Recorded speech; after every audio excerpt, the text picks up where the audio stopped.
आंतरराष्ट्रीय स्तरावरच्या राजकारणाचा अभ्यास करणाऱ्या सर्वच अभ्यासकांसाठी विविध देशांमधल्या राजकीय नेत्यांच्या वाटचालीचा आणि त्यांच्या कार्यशैलीचा अभ्यास करणं ही बाब अत्यंत अनिवार्य आणि तितकीच उपयुक्तही ठरत असते.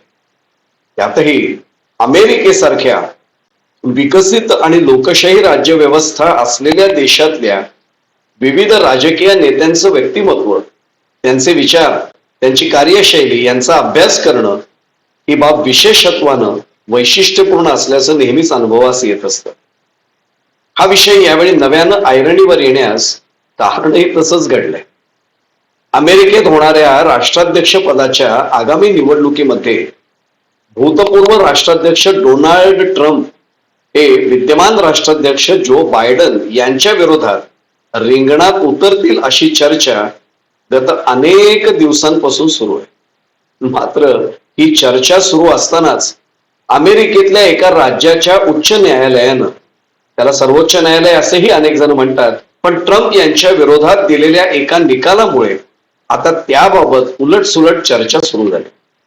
संबंधित न्यायालयाच्या निकालानंतर आगामी निवडणूक लढवण्यास ट्रम्प हे पात्र असतील की नाही, की त्यांना अपात्र घोषित करण्यात येईल, हाच त्या चर्चेचा केंद्रबिंदू राहिलाय. आणि म्हणूनच आता हा विषय सध्या चर्चेच्या केंद्रस्थानी आलाय. गतवर्षीच्या अगदी अखेरच्या कालखंडात म्हणजे सन 2023च्या डिसेंबर महिन्यात अमेरिकेतल्या एका राज्याच्या उच्च न्यायालयानं या संबंधीचा निकाल दिलाय.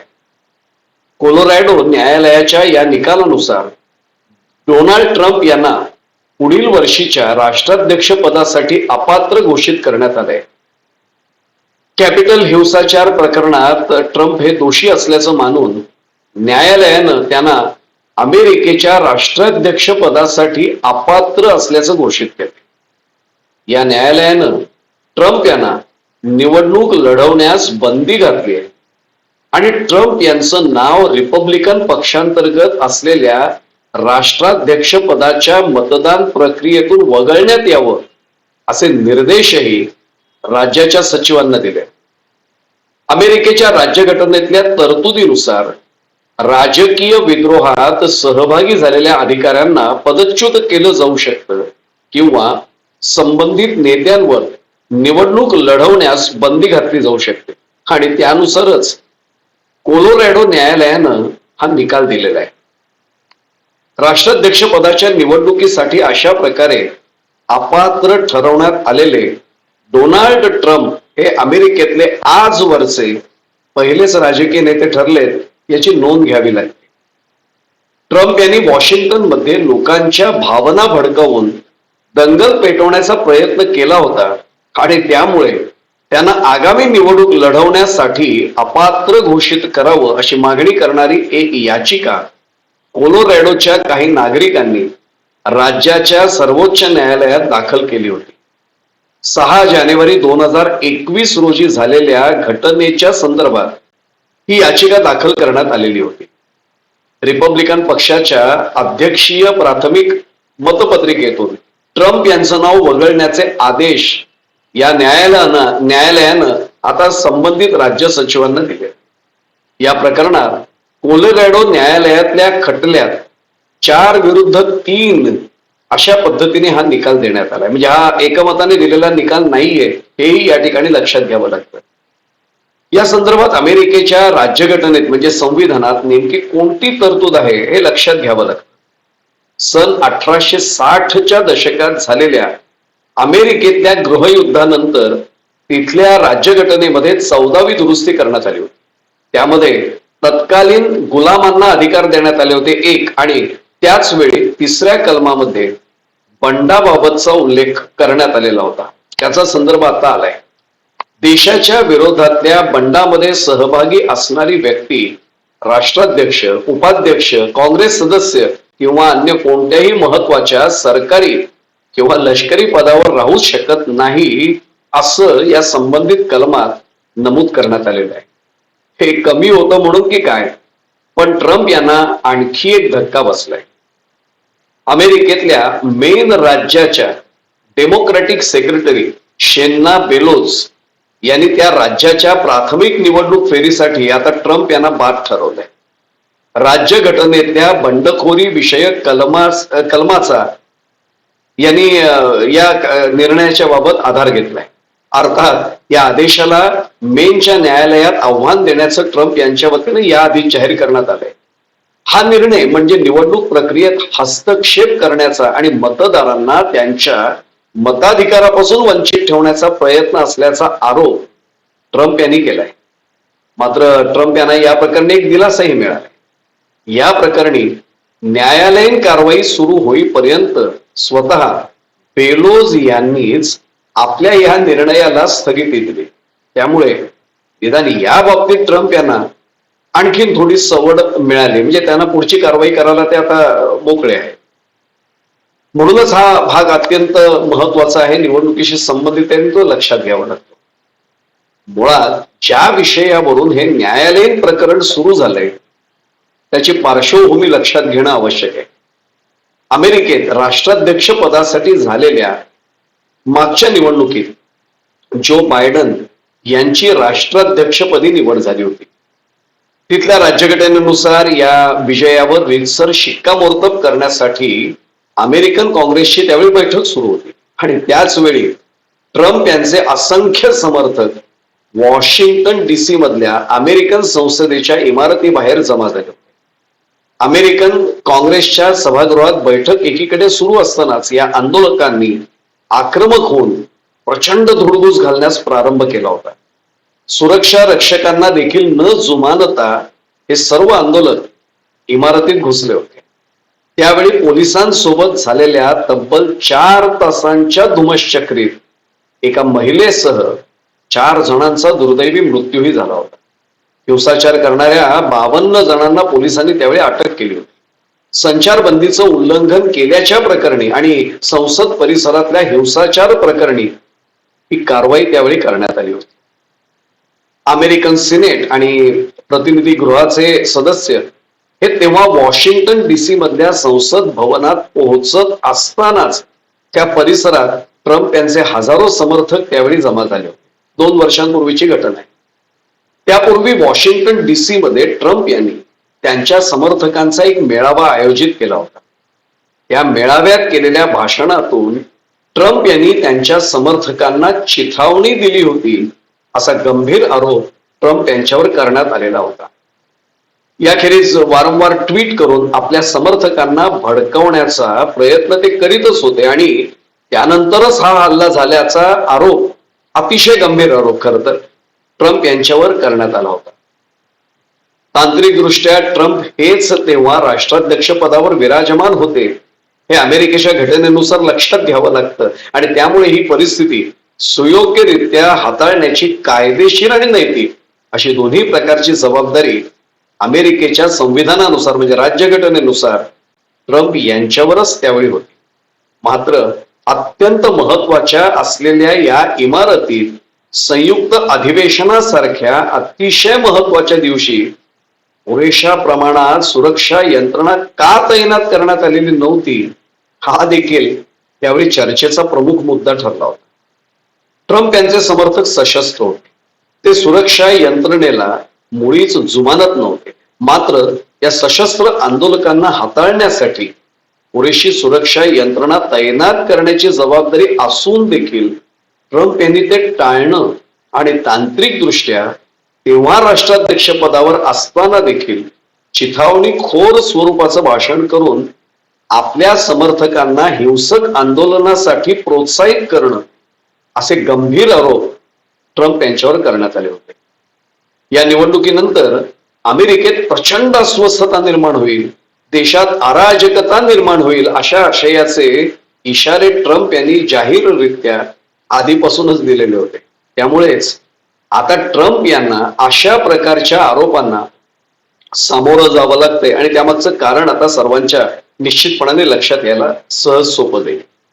अर्थात या कोलोरॅडोच्या न्यायालयानं जरी डोनाल्ड ट्रम्प यांच्या विरोधात आपला निकाल दिलेला असला तरीही ट्रम्प यांच्या यापुढील वाटचालीला पूर्णविराम अजून मिळालेला नाही ही बाब नीट लक्षात घ्यावी लागते. खरं तर याच कारणास्तव स्वल्प विराम पूर्णविराम शब्दाऐवजी हा शब्दप्रयोग वापरणं मला वाटतं अधिक उचित ठरेल, अधिक समर्पक ठरेल. न्यायालय जे अमेरिकेचं आहे हे कोलोरॅडो न्यायालयाचा निर्णय कायम ठेवू शकते एक शक्यता आहे. आणि जर असं घडलं तर मात्र ट्रम्प यांना राष्ट्राध्यक्ष पदाची आगामी निवडणूक लढता येणार नाही, कारण त्यानंतर इतर राज्यामध्ये देखील त्यांना अपात्र ठरवलं जाण्याची शक्यता आजमितीस नाकारता येत नाही. या संदर्भात आणखी एक शक्यता लक्षात घ्यावी लागते. आत्ताच सांगितल्याप्रमाणे अमेरिकेचं सर्वोच्च न्यायालय हे कोलोरॅडो न्यायालयाचा निर्णय कायम ठेवू शकतं एक भाग झाला, मात्र हा निर्णय केवळ त्या एका राज्यापुरता मर्यादित असून तो अन्य राज्यांमध्ये लागू होऊ शकत नाही असं मत सर्वोच्च न्यायालय आपलं व्यक्त करू शकतं, हेही नाकारता येत नाही.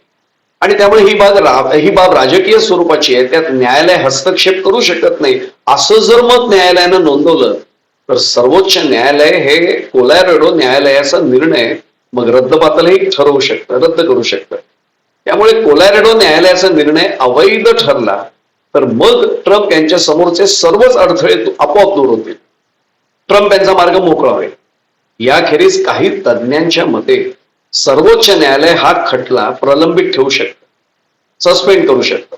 अशा प्रकारे कोलोरॅडो न्यायालयाच्या निकालाला निदान तात्पुरत्या स्वरूपाची स्थगिती मिळाली तरीही मग ट्रम्प हे कोलोरॅडो येथल्या प्राथमिक निवडणूक फेरीला निश्चितपणे सामोरे जाऊ शकतात.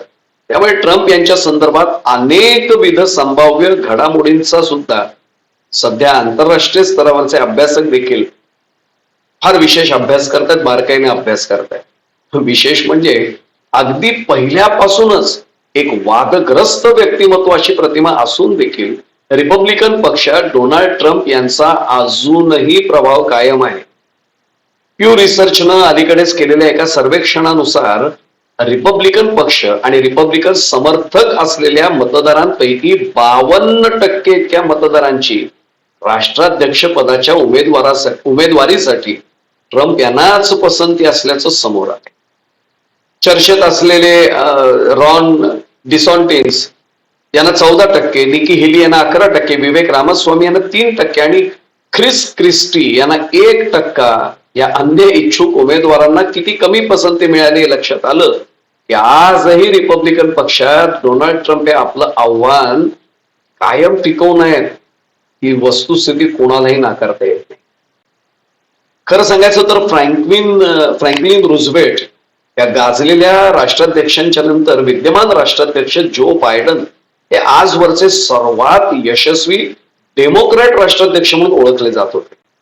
कोरोना महामारीच्या संकटामध्ये आणि विशेष आव्हानात्मक अशा आर्थिक परिस्थितीत त्यांनी अमेरिकेचं यशस्वी नेतृत्व केलं असल्याचंही मानलं जात होतं. कोरोनामुळे होणाऱ्या मृत्यूंचं प्रमाण रोखण्यात, कमी करण्यात आणि कोरोनाचा अमेरिकेतला प्रादुर्भाव पूर्णपणे नष्ट करण्यात बायडन यांना यशही मिळालं होतं. राष्ट्राध्यक्षपदाच्या कार्यकाळात बायडन यांनी औद्योगिक आणि हवामान विषयक धोरणात महत्वाचे काही बदलही घडवून आणले. मात्र रशिया युक्रेन युद्ध आणि गाझा पट्टीमध्ये सुरू असलेला संघर्ष या दोन घटनांच्या संदर्भातल्या बायडन यांच्या धोरणांमुळे बायडन यांच्या प्रतिमेला अमेरिकेत तडा गेलाय हेही अनुभवाला आले. विशेषत्वानं इस्रायल हमास यांच्यातल्या युद्धाच्या संदर्भातल्या त्यांच्या धोरणांमुळे डेमोक्रॅट्स मधल्या त्यांच्या समर्थकांमध्येच त्यांचं समर्थन आता घटलंय हेही लक्षात आलंय. याखेरीज वाढत्या वयामुळे स्वतः बायडन हे दुसऱ्या कार्यकाळामध्ये अमेरिकेचं नेतृत्व खरंच करू शकतील का याबद्दलही प्रश्नचिन्ह उपस्थित केलं जात आहे. त्यामुळे या पार्श्वभूमीवर अमेरिकेच्या राजकीय वर्तुळात आपलं आव्हान कायम ठेवण्याचा ट्रम्प यांचा प्रयत्न निदान आजच्या घडीला तरी यशस्वी ठरला असं कोणालाही म्हणता येईल. खरं तर ट्रम्प यांच्या विरोधात याच प्रकरणी अनेक राज्यांमध्ये याचिका दाखल करण्यात आलेल्या आहेत. मात्र अनेक ठिकाणच्या न्यायालयांनी संबंधित याचिकांमधल्या तांत्रिक त्रुटींकडे अंगुली निर्देश केलेला असल्यामुळे गेली 3 वर्ष या प्रकरणावर फारशी चर्चाच झालेली नव्हती. कोलोरॅडो न्यायालयानं हा निकाल दिल्यानंतर मात्र हे प्रकरण पुन्हा एकदा चर्चेत आलं. आता या प्रकरणी सर्वोच्च न्यायालयासमोर सुनावणी होईल. यामध्ये एक मेख आहे बरं का, ती पण लक्षात घ्यावी लागते. अमेरिकेच्या संविधानातल्या म्हणजे राज्यघटनेतल्या तरतुदीनुसार या आधीच करण्यात आलेल्या नियुक्त्या लक्षात घेता, फार बारीक विषय आहे, पण सर्वोच्च न्यायालयांमधल्या 9 पैकी 6 न्यायाधीशांची नियुक्ती ट्रम्प यांनी केली आणि ते रिपब्लिकन पक्षाचे प्रतिनिधी आहेत. यातल्या 3 जणांची नियुक्ती तर स्वतः ट्रम्प यांनी व्यक्तिशः त्यांच्या राष्ट्राध्यक्ष पदाच्या कार्यकाळात केली होती. अर्थात असं असलं तरी त्यामुळे हे न्यायाधीश कायद्याला गुंडाळून निकाल देतील असं कोणीच म्हणणार नाही. तो मूर्खपणा ठरेल. मात्र निदान काही प्रमाणात का होईना पण सहानुभूती ट्रम्प यांना मिळू शकेल किंवा त्यांचं मत ट्रम्प यांना थोडस तरी अनुकूल राहू शकेल अशी भाबडी अपेक्षा अनेकांना वाटते. प्रत्यक्षात सध्या तरी डोनाल्ड ट्रम्प यांच्या राजकीय वाटचालीमध्ये स्वल्पविराम आलेला आहे. तो पुसून टाकण्यामध्ये ट्रम्प यांना यश मिळतं का, की त्या स्वल्पविरामाचं पूर्ण विरामात रूपांतर होतं, हा मात्र आज सर्वांसाठी अत्यंत औत्सुक्याचा विषय ठरलाय. आणि त्या प्रश्नाचं उत्तर मिळण्यासाठी आणखी काही काळ आपल्या सर्वांनाच प्रतीक्षा करावी लागेल, यात कोणताही संदेह नाही.